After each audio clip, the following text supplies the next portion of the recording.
Are you aware only one interview is granted out of 200 resumes received by an average employer?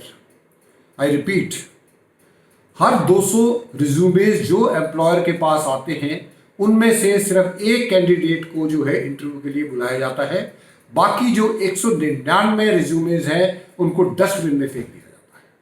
You know why?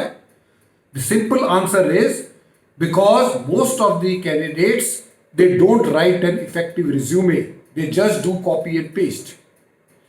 Now watch this video and see how an effective resume should be made.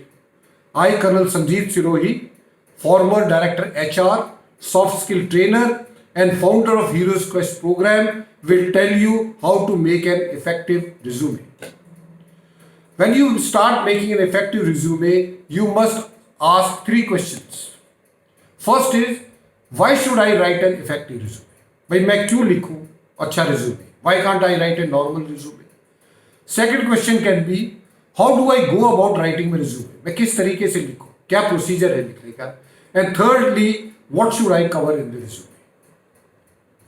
Resume क्या क्या cover करना चाहिए? Because these things are the things which are thought of by the fresh graduates. They are not very clear about it, and I am going to tell you how to write an effective resume. Now, your effective resume may not guarantee you a job. I don't guarantee that you will get a job. But yes, your bad resume will not even give you a chance to go for the interview. Now, let's discuss the first question. That is, why should I write an effective resume? Now, effective resume is like a visiting card. When you go to meet any official of the government, before you go inside, you send your visiting card through the peon. Now, after seeing that visiting card, that official will decide whether he will call you inside or he will not call you inside. Because your visiting card will give credibility, will show the credibility of yours to that official. Same is the case with your resume. Your resume will show your credibility to your employer. Then only he will call you. That is number 1. Number 2. It is used for initial screening of the candidates because the employer, they get hundreds of resumes every day. It is humanly impossible for them to call each and every candidate for the interview. So they do the initial screening. And let me tell you, for the fresh graduates, the timing taken for each resume is not more than 15 to 20 seconds. So in 15 to 20 seconds, it will be decided whether they will call you for an interview or they will not call you for an interview, and that's why you must write an effective resume. Now, third, why it should be effective is that this resume will be used by the interviewer during the interview. When I was taking the interview of when I was Director HR, I used to ask 90% of the questions from the resume, and I am very sorry to inform you that 90% of the candidates could not even answer the question from their resume which they claim to have written themselves. So that is the importance of writing an effective resume. Now the next question which must be coming into your mind is that how do I go about it? Now there is a simple procedure. If you follow it, you will write very good resume. Firstly, you have to carry out your self-assessment. That means you have to find your strength, your abilities, your capabilities, your achievements, your goals, your objectives. Please write them down. There are different ways to find out. One I had already covered in my previous video, that was SWOT analysis. The second is making your personality tree yourself. And thirdly is the personality mapping. Whatever option you take, but you must carry out your self-assessment. The second step you must take is that you must find out what are the requirements of the job. Each job has got a specific requirement. Each industry has got a specific requirement. So you must find out what are the requirements of the industry. For example, if you are an hospitality graduate, then you must know what are the requirements of the hospitality industry. And then after you have identified these two things, that is, you have carried out your self-assessment, you have carried out the assessment of the industry, what are the requirements of the industry. Now we come to the third point, That is, we have to find the common ground between what is the requirement of the industry and what you are offering. So you must be able to find the common grounds. Once you have done that, we move to the fourth step. Now the fourth step is that you must prioritize this information what you have gathered so far. Once you have prioritized it, then you must start writing. You must use the keywords. Now which will highlight your information which you are going to present it. I'll give you an example. It is for the fresh graduates, like played basketball for the college, or was among the top 5 students in a class of 120. So this is the way you are going to give this information.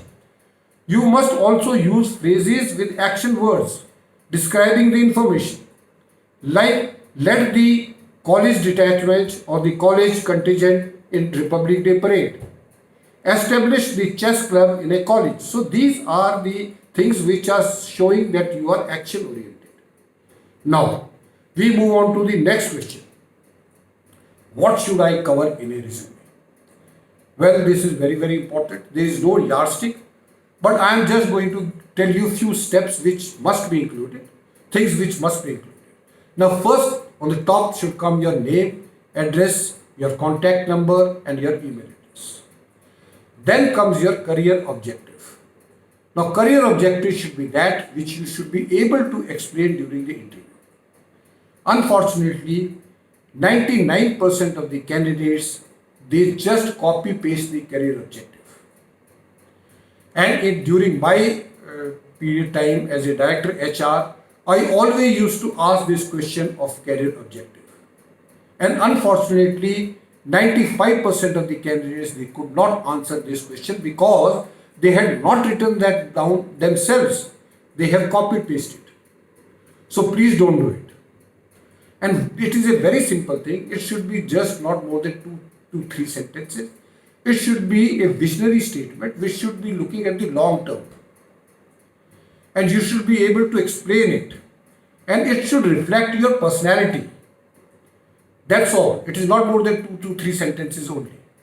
Then you must give your educational background starting from your 10th class, your board, your class, your school, your grading or your rank in the class. Then comes your work experience if you have any, your projects undertaken during your graduations or post-graduations, like your industry training projects or other things. Then bring out your skills. Next comes your extracurricular activities. That is very, very important. Then here comes your interest and hobbies. Now interest and hobbies gives your personality to the interviewer. They know whether you are you have a growth mindset or you have a fixed mindset. So you must have your interest and hobbies. And your interest and hobbies should be, if possible, in commensurating with what is the industry or what are the job you are looking for. And then your achievements in the end. Now achievements may not be necessarily a certificate or a gold medal.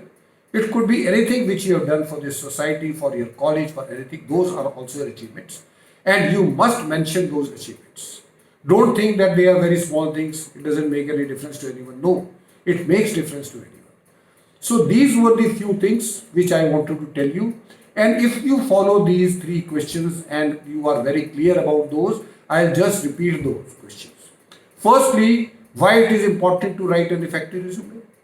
Secondly, how do I go about in writing this resume? And thirdly, what should I include in this resume? Now in this video, this was only which I could have covered. If you want to have a detailed knowledge about writing a resume, then you must subscribe to my channels Heroes Quest and become member of Heroes Quest program.